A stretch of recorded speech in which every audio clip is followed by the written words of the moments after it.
It's Ginger Ninja, and I just wanted to talk a little bit about Beyond 531. I've been doing the Beyond 531 program for the last about 6 weeks, and I've completed my first full cycle, so I just want to talk about how that's going a little bit. I'm actually beginning the deload week next week, and that is something I'm looking forward to after 6 weeks of hitting it super hard and doing the boring but big for the assistance work on that. So basically Beyond 531 takes 531, and at its very core it takes 2 training cycles and puts them back to back. So what you do is do your training max for the first cycle, and then you do the 531 cycle you'd normally do, and it adds various assistance work as well, different things like joker sets and different challenges you can add to keep it fresh, keep it different, and set different goals that you can meet and achieve. But it takes that cycle, and then you do another cycle after that, but you increase the training max, so it's a back-to-back thing, and the next cycle you do after your first cycle, so the next 3 weeks after that, will be plus 5 pounds for upper body lifts and plus 10 pounds for lower body lifts. I mean, that's assuming if you're not failing or feeling weak and you don't want to go back and do a shorter cycle. But if you're feeling it and you want to do the program the way it's intended, you increase your training max for the next cycle by 5 pounds for upper body, 10 for lower, and then hopefully nail out those 3 in 1 weeks with all of that. So 2 training cycles back to back, that's 6 weeks, and then a deload week after that. It also adds, like I mentioned, different challenges. There's yearly, monthly, weekly, sometimes too.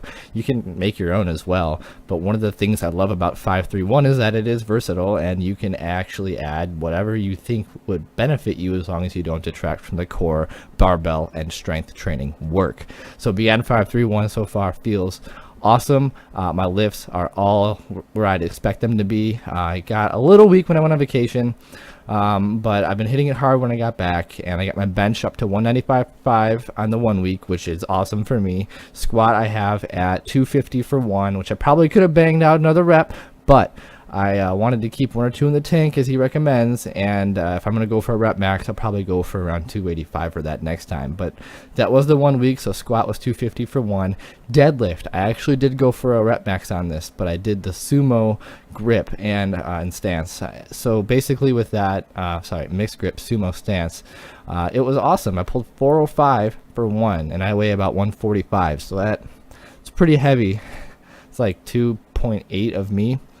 And that felt really good. So beyond that, overhead press is also where I would like it to be, 135 for 2, or my new 1 rep max, which is 140 for 1. That felt amazing to get a couple weeks ago. So lifts are all going great, and I'm doing the boring but big assistance work, at least for the main lifts, and when I don't have a lot going on. If I have a lot going on, I'll just go in and do I'm not doing jack shit, which is just, the core lifts. But when I do have the energy and time and ability to recover from it, I'll do boring but big. But you really got to make sure you can recover and that you're eating well for that.